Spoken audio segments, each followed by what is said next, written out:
इस कार्यक्रम के प्रायोजक हैं कृषि एवं किसान कल्याण मंत्रालय, भारत सरकार।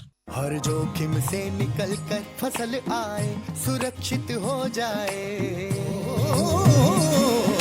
फसल बीमा से हर किसान अब आत्मनिर्भर हो जाए। संकट के समय प्रधानमंत्री फसल बीमा योजना किसानों के लिए वरदान है।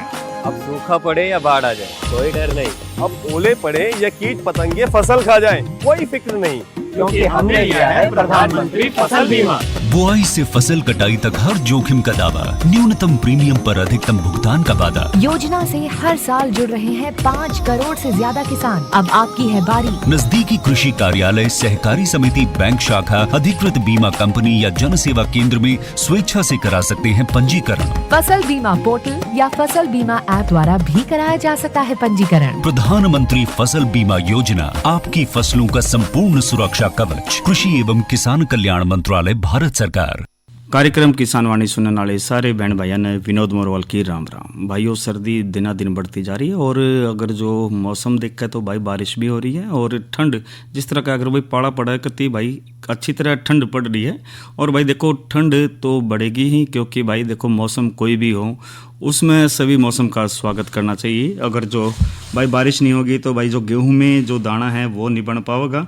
और साथ के साथ साथियों जब बात करें तो गर्मी की भी जरूरत पड़ती है, सर्दी की भी है, तो भाई मौसम हर चाहिए सभी फसलों के लिए। तो साथियों आज कार्यक्रम किसान वाणी में हम जो बातचीत ज़रूर लेकर आते हैं, हर विषय की जानकारी ज़रूर देते हैं, महत्वपूर्ण से भी विषयों की। और आज जो हम जो चर्चा करेंगे एग्री मार्केट ऐप की और नई फसल नई उमंग में हम बात करेंगे अंगूर के बागों की देखभाल के बारे में। और साथ के साथ भाई जो इसके साथ साथ आय बढ़ाने में एकीकृत कृषि के महत्व के बारे में बात करेंगे। लेकिन साथियों कोशिश हमारी हमेशा यह रहती है कि आपसे महत्वपूर्ण सभी विषय हम साझा करें। और कार्यक्रम की जो शुरुआत किसान वाणी में हम जो करते हैं आज के कृषि प्रश्न से करते हैं, तो भाई आज का जो कृषि प्रश्न है, एशिया में सबसे बड़ा पशु फार्म किस क्षेत्र में है? तो साथियों उस ज़िले का आपको नाम बताना है जो एशिया में सबसे बड़ा पशु फार्म है। और देखिए फार्म जो है पशु फार्म अपने भारत में ही है और अपने हरियाणा में भी है, इतना तो हम आपको हिंट दे देते हैं। लेकिन अपने साथियों उस ज़िले का नाम भी बताना है जहाँ पर एशिया में सबसे बड़ा पशु फार्म स्थित है। और इसका जो आपको हमारे को उत्तर है 9466021336 यानी 946661 पर केवल SMS के माध्यम से आप 6:50 से पहले आप ज़रूर दीजिए। और भाई जो सही नाम बताओगे भाई उसका आभार भी व्यक्त करेंगे और धन्यवाद करने के साथ साथ उसका नाम ज़रूर बताएंगे भाई ये जो सही जवाब है किस साथी ने दिया है। तो साथियों प्रगतिशील किसान बहन भाई आप सभी से निवेदन है कि भाई इसका उत्तर भी आप ज़रूर दीजिए ताकि हमारे जो ज्ञान हमारा आगे बढ़े और एक दूसरे को हम सभी को पता चले कि भाई हम किस प्रकार से अपडेट रहते हैं। और साथियों कार्यक्रम किसान वाणी में हम हर विषय को ज़रूर आपके समक्ष साझा करते हैं और साथ के साथ कई बार तो साथियों हम आपके खेतों में जाकर भी बातचीत करते हैं और जो बड़े बड़े अधिकारी है कृषि से संबंधित है उनकी बातचीत भी हम आपसे रूबरू ज़रूर करवाते हैं।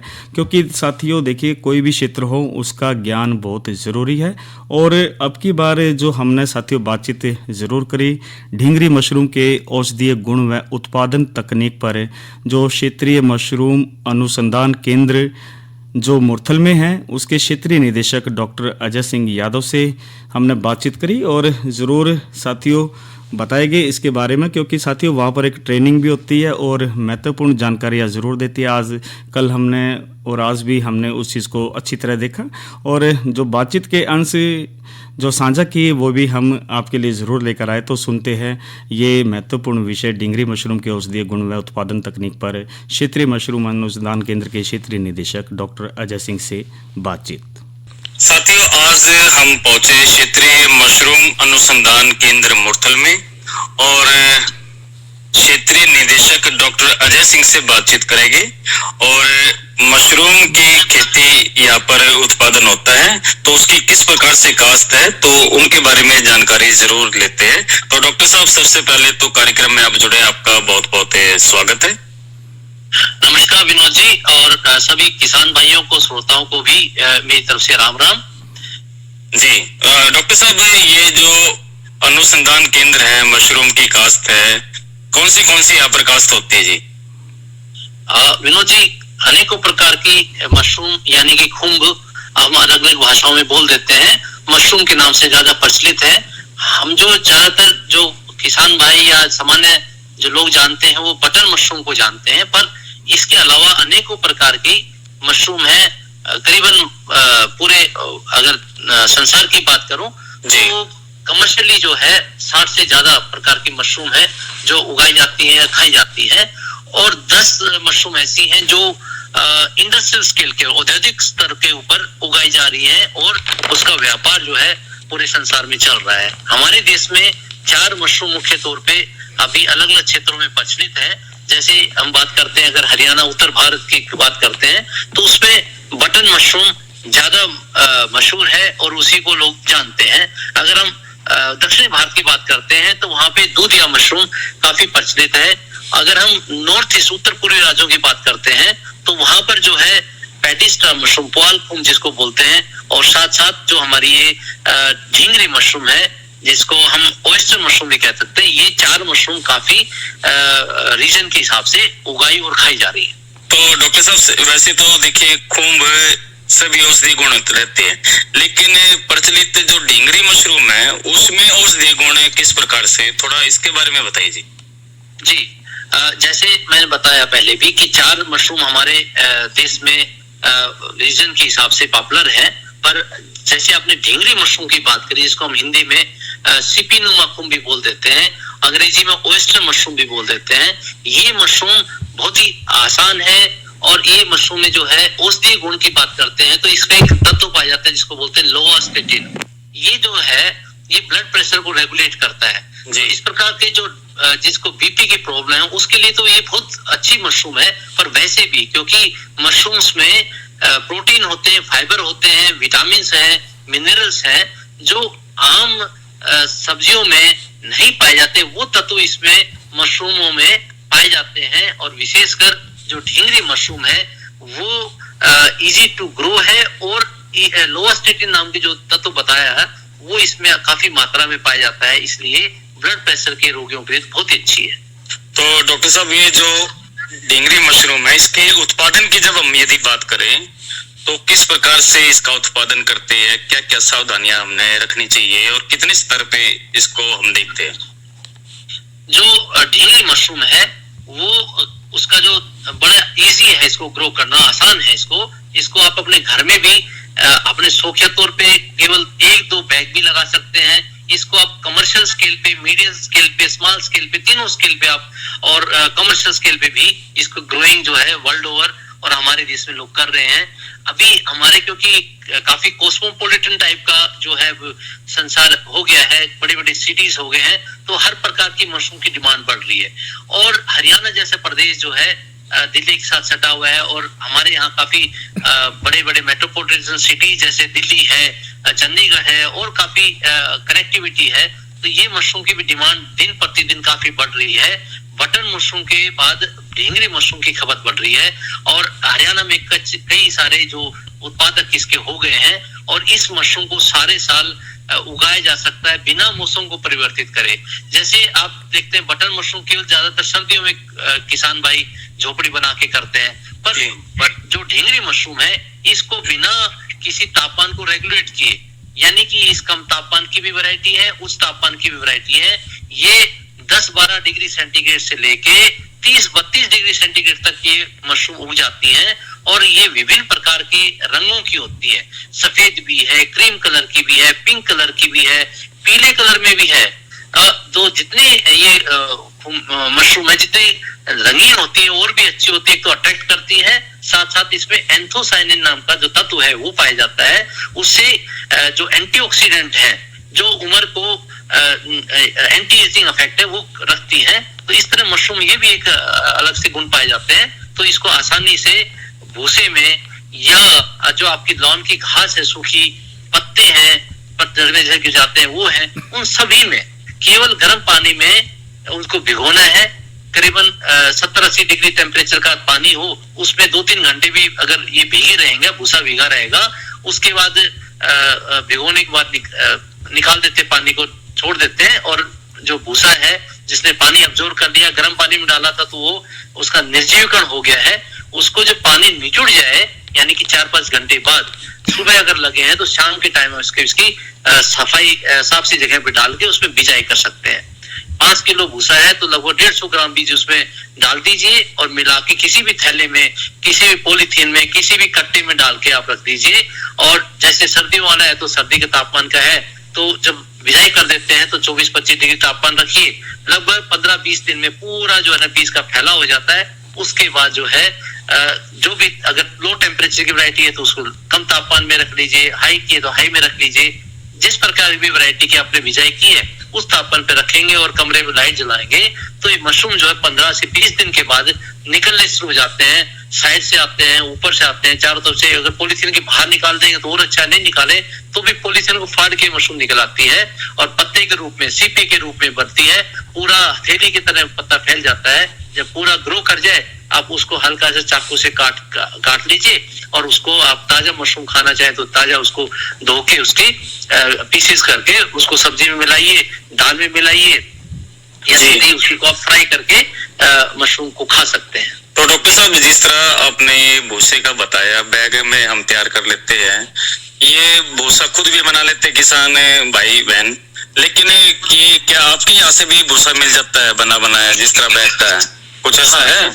जी बिल्कुल विनोद जी, जैसे आप नर्सरी से पौधे लगे लगाए गमले में ले आते हैं या पौधा ले आते हैं और फिर गमले में लगा लेते हैं, इस प्रकार का हम भी जो है यहाँ जो MHU का ये क्षेत्रीय अनुसंधान केंद्र है मशरूम पर, यहाँ से हम रेडी टू ग्रो बैग्स, वो काफी प्रचलन हो गया है मेट्रोपॉलिटन सिटीज में, बेंगलोर में, मुंबई में, दिल्ली में ऐसे रेडी टू ग्रो बैग्स मिलते हैं। यानी कि आप मशरूम के बैग ले जाइए जिसमें मशरूम का सब भूसा वगैरह बिजाई किया हुआ है और बीज का फैलाव भी हो जाता है, उसको आप घर में ले जाके किसी भी कमरे में कोने में या लटका दीजिए, रख दीजिए और लाइट जगाइएगा, नमी करके रखिएगा तो मशरूम आप अपने घर में भी ग्रो कर सकते हैं, अपने खाने के योग्य आप मशरूम लगा सकते हैं। या आप उत्पादन के लिए कमर्शियल स्केल पे करते हैं तो पूरे कमरे में अनेकों प्रकार के बैग 15-15 सेंटीमीटर के गैप के ऊपर आप रख सकते हैं, तो अनेकों बैग आ जाएंगे और सबसे मशरूम पैदा होगी और उसको आप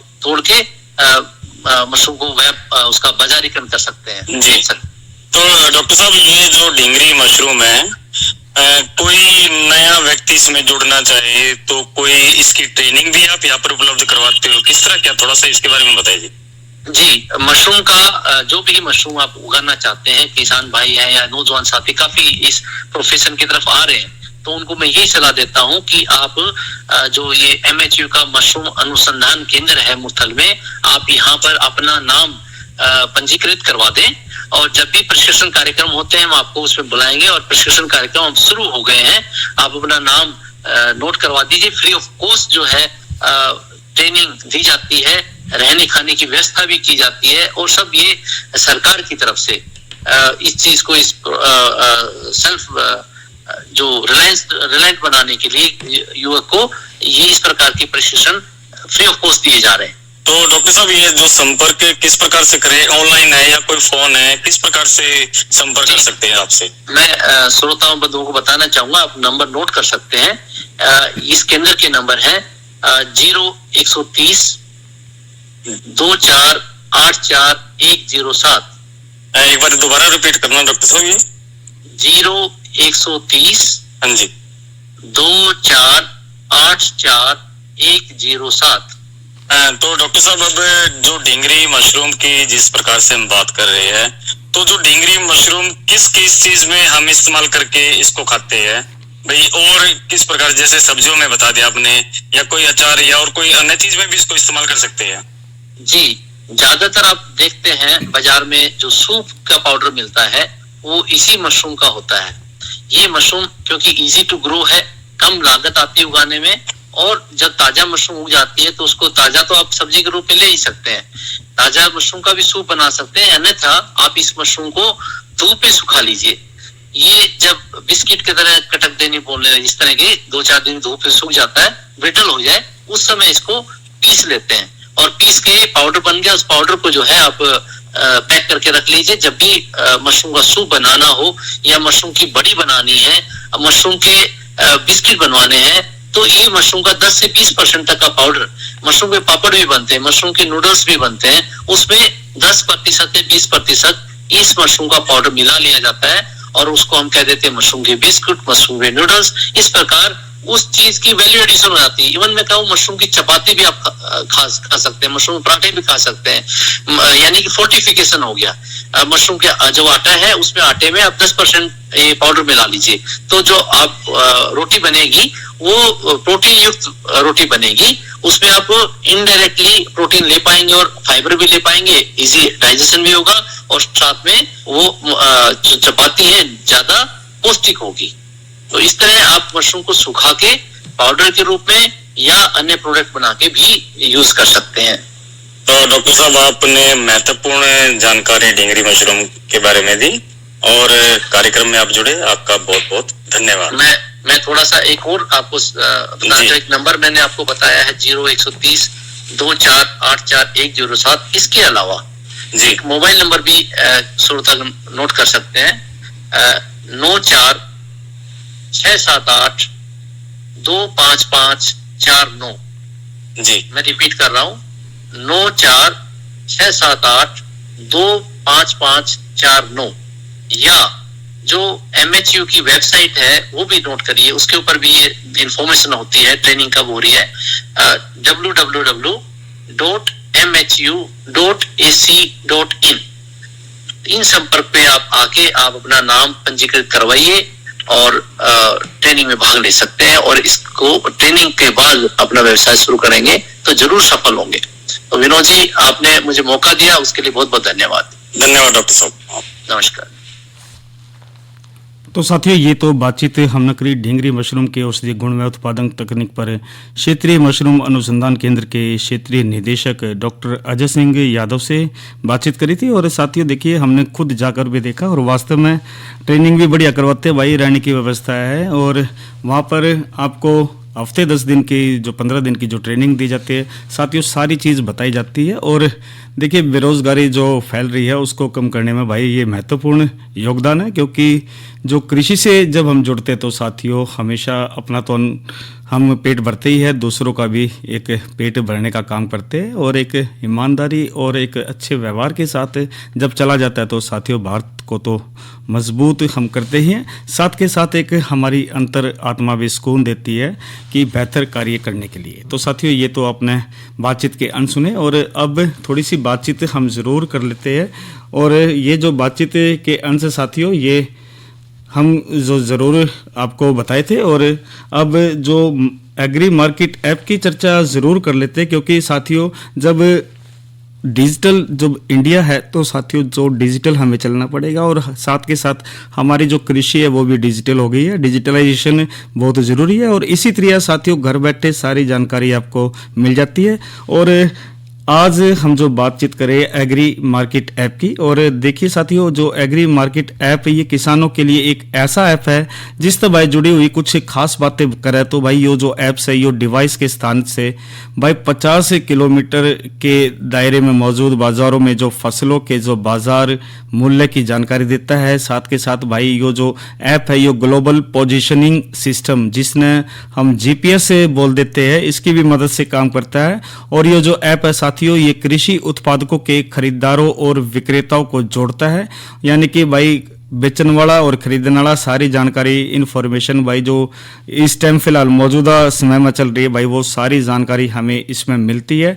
और साथ के साथ ये जो ऐप है कृषि उत्पादकों के खरीदारों और विक्रेताओं को तो जोड़ता ही है, साथ के साथ इस ऐप पर भाई खरीदारों और विक्रेताओं को AI डेटा एनालिटिक्स और ग्राउंड सर्वे के आधार पर जो रेटिंग भी मिलती है। और इस ऐप से भाई किसानों को उनकी फसल के बेहतर दाम भी इसमें मिलते हैं। और इसके अलावा साथियों जो किसानों के लिए कुछ खास बात करें तो साथियों ये जो वैसे तो कई ऐप है, एग्री बाजार ऐप है जो खेती बाड़ी और लोन से जुड़ी जानकारी भी देता है, इसी तरह भाई PM किसान ऐप है प्रधानमंत्री किसान सम्मान निधि योजना से जुड़ी जानकारी भी देता है। और भाई जो मेघदूत ऐप है खेती किसानों से जुड़ी जानकारी देता है। तो साथियों वैसे कई ऐप है, लेकिन जब एग्री ऐप की जब हम बातचीत करते हैं एग्री मार्केट ऐप की, तो साथियों एग्री मार्केट जो ऐप है जो बाजारों किसानों के लिए एक ऐसा ऐप है जड़ा आपको भाई खेती से मंडी के भाव के और लोन से जुड़ी हर जानकारी आपको ये मिलती है। तो साथियों जो एग्री मार्केट जो ऐप जिस तरह हमने इसके बारे में तो साथियों आपको बताया है और साथ के साथ इसको आप साथियों प्ले स्टोर से या फिर गूगल में लिखकर इसको आप एग्री मार्केट ऐप को डाउनलोड भी कर सकते हैं। और ये एक एप्लीकेशन है साथियों जो कृषि से संबंधित जो जानकारी है वो मिलती है और जो अपडेट आपको हर क्षेत्र में रखती है। तो साथियों ये बातचीत हमने जो चर्चा आज करी एग्री मार्केट ऐप की बात की जानकारी आपको दी और साथ के साथ साथियों थोड़ा मौसम की भी जानकारी आपको ज़रूर दे देते हैं। और आज का जो अधिकतम तापमान है 16 और जो न्यूनतम की बात कर रहे हैं तो 11 डिग्री सेल्सियस रहा है। और इसी तरह भाई आने वाले 24 घंटे की भी हम ज़रूर बातचीत कर लेते हैं। जो भाई अधिकतम तापमान 16 और न्यूनतम 8 डिग्री सेल्सियस रहने की संभावना। और जड़े तक भाई मौसम की बारिश की बात करें तो भाई देखो 50% कुरुक्षेत्र के आसपास बारिश की संभावना है। और जब कुरुक्षेत्र से आगे दिल्ली की तरफ जाए तो भाई देखो बीराम जी बरसला ग्रह सोनीपत पानीपत की तरफ। लेकिन साथियों हमने आने वाले जो 24 घंटे की जो जानकारी दी है कुरुक्षेत्र के आसपास की दी है। और यदि पूरे हरियाणा में दिक्कत तो साथियों ठिठुरन बड़ी ठंड जरूर इसमें चल रही है। तो अपना भी ध्यान रखें, छोटे टावरों का भी, बच्चों का भी, बड़े बुजुर्गों का भी। साथ के जो आपके दिनचर्या के जो कार्य है साथियों वो जो सुबह शाम के इसको छोड़कर साथियों जो दिन में जब धूप निकल जाए जब कीजिए और अपना ज़रूर ध्यान रखिए। तो साथियों ये तो हमने जो चर्चा करी थी एग्री मार्केट ऐप की, मौसम की जानकारी कल के प्रायोजित कार्यक्रम की। और अब घनी देर से हमारे जो प्रगतिशील किसान बहन भाई बाट भी देख लग रहे, थोड़ा मनोरंजन भी करवा देते हैं और ये रागनी सुनते हैं कार्यक्रम किसान वाणी में। राम रमी तेरी सर माथे पे शुक्र पागी राही तने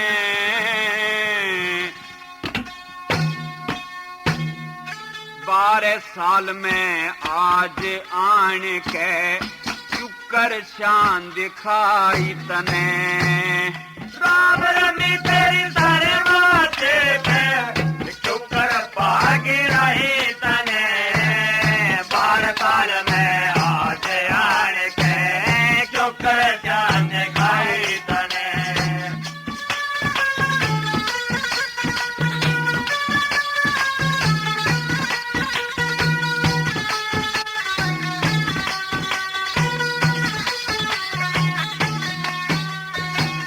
महल दुहागी दिया तने में नेम धर्म पे डटे गई।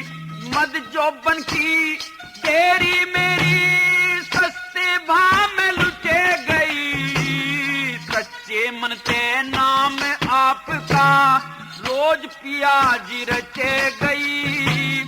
शुभ कर्मों में नीत रही मैं ते बुरे कर्म के हटे गई। बुरे कर्म के हटे गई।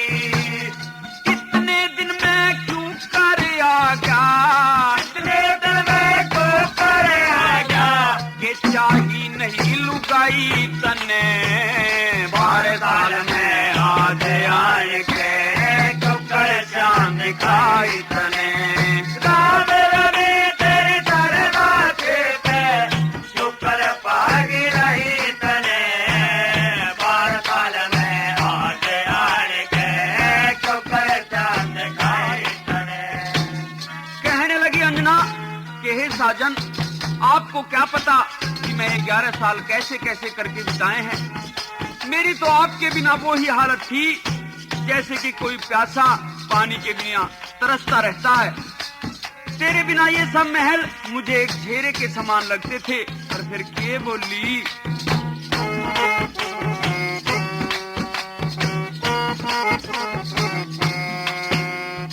हाँ सो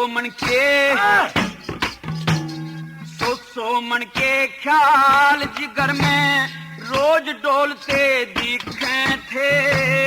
बेमाता के लिखे लेख भी गांठ तोलते दिखे थे। बोझ बार कर्मा का जितना वेद खोलते दिखे थे। तेरे बिना इन महला के मामन भूत बोलते दिखे थे, भूत बोलते दिखे थे। वीर बिना तन क्यों कर सरगा, वीर बिना तन क्यों कर सरगा। या सारी उम्र बिताई तने 12 साल में आज आन के क्यों कर चांद दिखाई तने।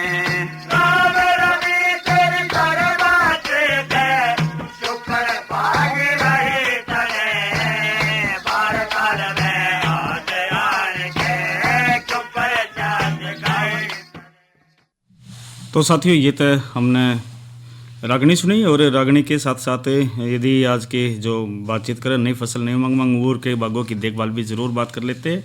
तो साथियों अंगूर की खेती हरियाणा के कई बागों में भी की जाती है। तो भाई इसकी बात करें तो भाई देखो इसमें जो लक्षण में बीमारी पौधे के किसी भी भाग में अप्रैल के दूसरे या तीसरे सप्ताह में आने शुरू हो जाती है। तो भाई कटाई छटाई के समय सभी अवशेषों को गिरी हुई पत्तियों को जला देवे। इसी तरह साथियों सर्कस पोरा जो पत्ती का रोग है उसकी बात करें तो साथियों बीमारी के लक्षण दिखते ही जो मैनकोजेब या इंडोफिल M45 या डाइथेन M45 को 2 ग्राम पर दवाई प्रति लीटर में मिलावे। और इसी तरह साथियों जो इसमें अंगूर की बात करी तो जो कटाई छटाई ज़रूर करे और पकड़े पर भाई बाज़ार में भेजे और बातचीत ज़रूर कर लेते हैं। तो हम इंतज़ार भी हमारे जो प्रगतिशील किसान बहन भाई ज़रूर कर रहे हैं और जो कृषि प्रश्न हमने जो पूछा था साथियों उसकी जानकारी ज़रूर दे देते हैं। और हमने जो शुरुआत में पूछा था भाई एशिया में सबसे बड़ा पशु फार्म किस ज़िले में है, तो साथियों अपने हरियाणा में है और हिसार जिला है उसका जो सही उत्तर। और इसका जो सही उत्तर दिया साथियों संजीव कुमार अमन कुमार जो गांव में खुखानी जो इंद्री से है करनाल से, उन्होंने ज़रूर इसका सही उत्तर दिया। इसके साथ साथ जो साथियों जो सही उत्तर है जो नांगल से इंद्राज ने दिया है और इसी तरह जगुड़ी से है जो रणधीर ने इसका सही उत्तर दिया है। और इसी तरह साथियों जो एक और सही उत्तर आया सेक्टर 30 उमरी चौक से है ये धर्मपाल खनगवाल ने भी इसका सही उत्तर दिया है। तो साथियों आपको बहुत बहुत बधाई और एक उम्मीद करते हैं भाई आगे भी आप जानकारियाँ ज़रूर ऐसे ही साझा करते रहेंगे और भाई अंगूर के बागों की देखभाल ज़रूर करें। साथ के साथ यदि हम भाई आय बढ़ाने के कृषि एकीकृत की बात करें तो भाई जो आज का जो मांग को देखते हुए किसानों को एकीकृत कृषि प्रणाली पर ध्यान देने की ज़रूरत है, क्योंकि 2022 की बात करें तो भाई किसानों की आय दोगुनी करने के लक्ष्य को पूरा करने के बाद अब जिस तरह 2025 में भी साथियों एकीकृत कृषि प्रणाली के बिना संभव नहीं है, तो इसलिए अपना आप ज़रूर इस पर ध्यान दीजिए। और साथ के साथ साथियों किसान कॉल सेंटर भी नंबर हम आपको ज़रूर बता देते हैं 1551। तो साथियों घर बैठे आप सारी जानकारी ले सकते हैं। और अब सुनते ये संदेश। अरे अरे अरे क्या कर रहा है? इधर इधर इधर हम बोल रहे हैं तेरे बीजू का। उतला बोल रहा है? पक्षियों से तो हम खेत को बचा लेते हैं, पर इन घातक रसायनों से कैसे बचाएं? मतलब? देख बेटा, तू जो ये अंधाधुंध रसायन मिलाता है ना, मिट्टी की सेहत बिगड़ने लगी है और जब माटी ही कमजोर पड़ जाएगी तो उपज कैसे सेहतमंद होगी? अरे पहले ऐसा नहीं था, पूछना अपने बड़े बुजुर्गों से कैसे फसल लहलहाती थी, शुद्धता झलकती थी। हाँ, माटी भी तंदुरुस्त और लोग भी। अब पहली वाली बात कहाँ? पर अब तो सब यही डाले हैं। सब नहीं, आज भी लाखों जागरूक किसान परंपरागत विधि से फसल उगा रहे हैं, खर्चा कम और उपज की कीमत भी बेहतर पा रहे हैं। सच है? रे बेटे एक्सपीरियंस से बता रहे हैं, धूप में बाल सफेद नहीं किए हैं। हाँ। ठीक है भाई, मैं भी आज से जैविक खेती शुरू करूंगा। माटी से प्रेम की परंपरा है, परंपरागत खेती। तो साथियों आज के कार्यक्रम में इतना ही। अपने साथी विनोद मोरवाल को दीजिए इजाजत। अच्छा बहनों और भाइयों राम राम। और इस कार्यक्रम के प्रायोजक थे कृषि एवं किसान कल्याण मंत्रालय भारत सरकार।